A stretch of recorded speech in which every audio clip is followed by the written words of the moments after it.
السلام علیکم ورحمۃ اللہ وبرکاتہ۔ بسم اللہ الرحمن الرحیم۔ پیارے بچوں، آج ہم حضرت سیدنا عیسیٰ علیہ السلام کا تذکرہ کرتے ہیں۔ حضرت سیدنا عیسیٰ علیہ السلام جلیل القدر اور اونچے مرتبے کے پیغمبروں میں سے ہیں۔ جس طرح محمد مصطفیٰ صلی اللہ علیہ وسلم تمام انبیاء اور رسولوں کے خاتم ہیں، اسی طرح حضرت عیسیٰ علیہ السلام انبیاء بنی اسرائیل کے خاتم ہیں، یعنی حضرت یعقوب علیہ السلام کی اولاد میں جتنے بھی نبی ہوئے ہیں ان میں سب سے آخر میں حضرت عیسیٰ علیہ السلام تشریف لائے۔ قرآن مجید کی 14 سورتوں میں حضرت عیسیٰ علیہ السلام کا تذکرہ ملتا ہے۔ پیارے بچوں، حضرت عیسیٰ علیہ السلام کے نانا جان حضرت عمران مسجد اقصی میں امامت کے فرائض انجام دیا کرتے تھے۔ حضرت عمران کی اہلیہ حضرت حنہ نے یہ نظر مان لی کہ اگر مجھے لڑکا ہوا تو اس کو میں مسجد اقصی کی خدمت کے لیے وقف کر دوں گی۔ جب ولادت کا وقت آیا تو لڑکی پیدا ہوئی، انہوں نے اس کا نام مریم رکھا۔ حضرت مریم کے دودھ پینے کے زمانے ہی میں ان کے والد حضرت عمران کا انتقال ہو گیا۔ حضرت حنہ نے اپنی بچی مریم کی بہت اچھے طریقے سے پرورش کی۔ جب وہ کچھ بڑی ہو گئی تو اپنی نظر کے مطابق، اپنی منت کے مطابق انہیں بیت المقدس میں داخل کر دیا۔ حضرت بی بی مریم کی کفالت اور نگرانی ان کے خالو حضرت زکریا علیہ السلام کے حصے میں آئی۔ حضرت مریم کے لیے مسجد اقصی کا ایک کمرہ خاص کر دیا گیا۔ وہ دن تمام مسجد کے اس کمرے میں معتکف رہ کر عبادت اور ذکر الہی میں مشغول رہتی۔ حضرت زکریا علیہ السلام جب بھی حضرت مریم کے کمرے میں آتے تو وہاں قسم قسم کے پھل دیکھتے تو تعجب سے پوچھتے کہ اے مریم، یہ رزق کہاں سے آیا؟ حضرت مریم جواب دیتی کہ یہ اللہ کی جانب سے آ جاتا ہے۔ الغرض حضرت مریم شب و روز عبادت میں مصروف رہتی، یہاں تک کہ حضرت مریم کی بزرگی کے چرچے ہونے لگے۔ اللہ تعالیٰ کی طرف سے بھی ان کی پاکی اور بزرگی کا اعلان فرشتوں کے ذریعے انہیں پہنچایا گیا۔ ایک مرتبہ ایک فرشتے نے آ کر یوں کہا کہ اے مریم، بے شک آپ کو اللہ نے پسند کر لیا اور پاک کر دیا اور آپ کو دنیا جہاں کی عورتوں کے مقابلے میں منتخب فرما لیا۔ اے مریم، اپنی پروردگار کی اسی طرح اطاعت کرتی رہیے اور سجدہ کرتی رہیے اور رکوع کرنے والوں کے ساتھ رکوع کرتے رہیے۔ عابدہ، زاہدہ، پاک مریم اپنے کمرے میں ہی عبادت میں مشغول رہتی، ضروری حاجات کے علاوہ باہر نہ نکلتی۔ ایک مرتبہ عبادت میں مشغول تھیں کہ اچانک حضرت جبرائیل علیہ السلام انسانی شکل میں ظاہر ہوئے۔ حضرت بی بی مریم کو ایک خوف سا محسوس ہونے لگا۔ ایک اجنبی آدمی کو تنہائی میں ان کی طرف آتے دیکھا تو گھبرا گئیں اور کہنے لگیں، اگر تجھ کو اللہ کا ذرا بھی خوف ہے تو میں تجھ کو اللہ رحمان کا واسطہ دے کر تجھ سے پناہ چاہتی ہوں۔ فرشتے نے کہا، مریم خوف نہ کیجئے، میں انسان نہیں ہوں بلکہ میں اللہ کا بھیجا ہوا فرشتہ ہوں اور آپ کو بیٹے کی بشارت دینے آیا ہوں۔ حضرت مریم نے جب یہ سنا تو انتہائی تعجب سے کہنے لگی مجھے لڑکا کیسے ہوگا جبکہ آج تک مجھے کسی بھی شخص نے ہاتھ تک نہیں لگایا، اس لیے کہ میں نے نہ تو نکاح کیا اور نہ میں کوئی بدکار ہوں۔ فرشتے نے جواب دیا میں تو آپ کے پروردگار کا قاصد ہوں، اس نے مجھے اسی طرح کہا ہے، اور اللہ نے یہ بھی فرما دیا ہے کہ آپ کو آپ کے لڑکے کو کائنات کے لیے اپنی قدرت کا نشان بنا دیں گے، اور وہ لڑکا میری جانب سے رحمت ثابت ہوگا، اور یہ میرا فیصلہ اٹل ہے۔ حضرت جبرائیل علیہ السلام نے حضرت بی بی مریم کو یہ بشارت سنا کر ان کے گریبان میں ایک پھونک ماری۔ اس طرح اللہ کا امر ان تک پہنچ گیا۔ یہ بڑا امتحان تھا حضرت بی بی مریم کے لیے۔ پیش آنے والے حالات کا اندازہ کر کے حجرے سے دور نکل گئیں، انتہائی تکلیف اور بے چینی میں کہنے لگیں کہ اے کاش میں اس سے پہلے ہی مر چکی ہوتی اور میرا نام و نشان بھی گم ہو جاتا، لیکن اللہ کا حکم تو پورا ہونا تھا۔ حضرت عیسیٰ علیہ السلام دنیا میں تشریف لائے، بچے کو گود میں لیا، اللہ کی نازل شدہ نعمت کھجور اور پانی کو استعمال کیا۔ حضرت عیسیٰ علیہ السلام کی حسین و جمیل و خوبصورت شکل کو دیکھ کر آنکھیں ٹھنڈی ہوئیں۔ کچھ دیر کے لیے تھوڑا سا سکون ہوا، مگر یہ اندرونی طور پر یہ خیال ستاتا رہا کہ اہل خاندان کو تو یقین ہے کہ میری پاک دامنی کا، مگر عام لوگوں کو کون سمجھائے گا؟ لوگ غلط الزام لگائیں گے تو کیا بنے گا؟ اللہ تعالیٰ نے پھر فرشتے کے ذریعے حضرت بی بی مریم کے پاس یہ پیغام بھیجا کہ اے مریم، جب آپ اپنی قوم میں پہنچیں اور لوگ آپ سے بچے کے بارے میں کچھ پوچھیں تو کچھ جواب نہ دینا، بلکہ اشارے سے ان کو بتا دینا کہ میں روزے سے ہوں، آج کسی سے بات نہیں کر سکتی، تم کو جو کچھ پوچھنا ہو اسی بچے سے ہی پوچھ لو۔ حضرت بی بی مریم بچے کو لے کر جب شہر پہنچی، لوگوں نے اس حالت میں دیکھا تو چاروں طرف سے گھیر لیا اور کہنے لگے اے مریم یہ کیا ہوا؟ تو نے تو عجیب بات کر دکھائی اور بڑی تہمت کا کام کر گزری۔ اے خاندان ہارون کے چشم و چراغ، نہ تو تیرا باپ برا آدمی تھا اور نہ تیری ماں بدچلن تھی، پھر تو یہ کیا کر بیٹھی؟ حضرت مریم نے بچے کی جانب اشارہ کیا کہ جو کچھ معلوم کرنا ہو اسی سے معلوم کر لیں، میں تو آج روزے سے ہوں۔ لوگوں نے یہ دیکھ کر انتہائی تعجب سے کہا کیا اتنا چھوٹا بچہ بات کر سکتا ہے جو ابھی جھولے میں پڑا ہوا ہے؟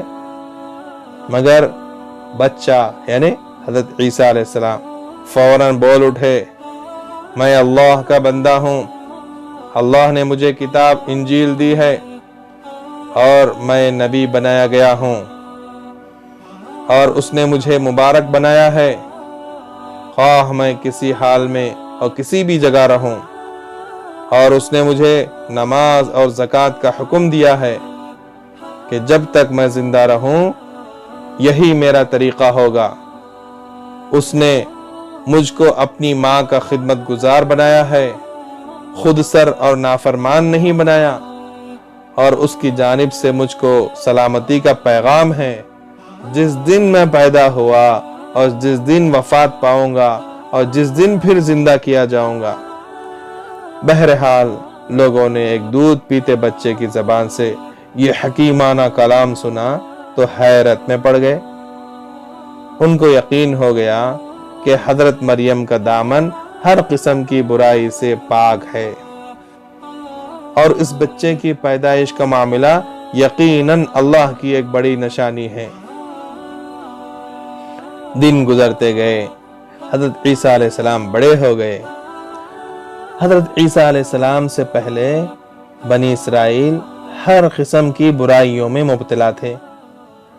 دین بیزاری کا مرض یہاں تک بڑھ گیا تھا کہ اپنے ہی قوم کے ہادیوں اور پیغمبروں کو قتل کر دیتے تھے، اور اللہ تعالیٰ کی کتاب توریت کو بدل ڈالا تھا۔ معمولی قیمت پر اللہ کی آیات کو بیچ ڈالتے تھے، لوگوں سے ہدیے تحائف حاصل کرنے کے لیے حلال کو حرام اور حرام کو حلال بتاتے، سود اور رشوت کو حلال اور پاک بتاتے، شرک کرنے والے اور کفر کرنے والوں سے دلی محبت رکھتے، ان کو اپنا دوست بناتے۔ ایسے خطرناک ماحول میں حضرت عیسیٰ علیہ السلام نے اعلان کیا کہ میں اللہ کا پیغمبر اور رسول ہوں۔ اس اعلان سے قوم میں ہلچل پیدا ہو گئی، لوگ حضرت عیسیٰ علیہ السلام کے اطراف جمع ہو گئے اور پوچھا کہ تمہارا کیا پیغام ہے؟ حضرت عیسیٰ علیہ السلام نے فرمایا، لوگو، اللہ نے مجھے اپنا رسول اور قاصد بنا کر بھیجا ہے اور تمہاری اصلاح کی خدمت میرے سپرد کی ہے۔ میں اللہ کی جانب سے پیغام ہدایت لے کر آیا ہوں۔ تمہارے ہاتھ میں اللہ کا جو قانون توریت کی شکل میں موجود ہے اور جس کو تم نے اپنی نادانی سے پیٹ کے پیچھے ڈال دیا ہے، میں اس کی تصدیق کرتا ہوں۔ اللہ نے اس کتاب کو مزید مکمل کرنے ایک اور کتاب انجیل دی ہے۔ یہ کتاب توریت کی تصدیق کرتی ہے اور اس کے حق کو حق ثابت کرتی ہے اور باطل کو باطل۔ سنو اور سمجھو، اطاعت کے لیے اللہ کے حضور جھک جاؤ، اس میں تمہاری دنیا و آخرت کی کامیابی ہے۔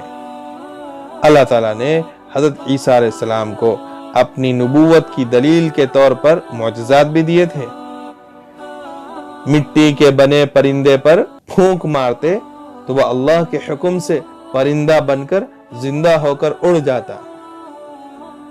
پیدائشی اندھے اور کوڑی کو اللہ کے حکم سے اچھا کر دیتے، اللہ کے حکم سے مردوں کو زندہ کر دیتے، اور آپ یہ بھی بتا دیتے تھے کہ کس نے کیا کھایا ہے اور گھر میں کیا ذخیرے کے طور پر رکھا ہے۔ نیز اللہ تعالیٰ نے آپ پر ایک کتاب انجیل نازل فرمائی۔ حضرت عیسیٰ علیہ السلام نے یہ اعلان بھی کیا کہ میرے بعد ایک نبی اور رسول آنے والے ہیں جن کا نام احمد صلی اللہ علیہ وسلم ہوگا۔ ان تمام معجزات کو دیکھ کر بھی سوائے چند غریب مفلس لوگوں کے کوئی بھی آپ پر ایمان نہیں لایا، بلکہ آپ کے تمام معجزات کو جادو کہنے لگے۔ حضرت عیسیٰ علیہ السلام شہر شہر قریہ قریہ اللہ کے دین کی تعلیمات کو پھیلاتے رہے۔ یہودیوں کو یہ اندیشہ تھا کہ کہیں عیسائیت غالب نہ آ جائے، ورنہ ہماری سرداری اور مذہبی ٹھیکیداری سب ختم ہو جائے گی۔ یہودی حضرت عیسیٰ علیہ السلام کے خلاف سازشیں کرنے لگے۔ بغض اور حسد کی آگ نے انہیں ایسا اندھا کر دیا کہ انجام اور نتیجے سے بے فکر ہو کر ایک مشرک اور بت پرست بادشاہ کے دربار میں حضرت عیسیٰ علیہ السلام کی شکایتیں کرنے لگے۔ بادشاہ نے ان یہودیوں کو اجازت دی کہ عیسیٰ علیہ السلام کو گرفتار کر کے دربار میں پیش کیا جائے۔ الغرض یہودی حضرت عیسیٰ علیہ السلام کو گرفتار کر کے قتل کرنے یا سولی پر چڑھانے کی سازش کر رہے تھے، لیکن اللہ تعالیٰ نے ان یہودیوں کی ساری کوششوں کو ناکام کر دی۔ اس طرح کہ یہودیوں کے سرداروں کو یہ اطلاع ملی کہ اس وقت حضرت عیسیٰ علیہ السلام اپنے شاگردوں کے ساتھ ایک بند کمرے میں، بند مکان میں موجود ہیں۔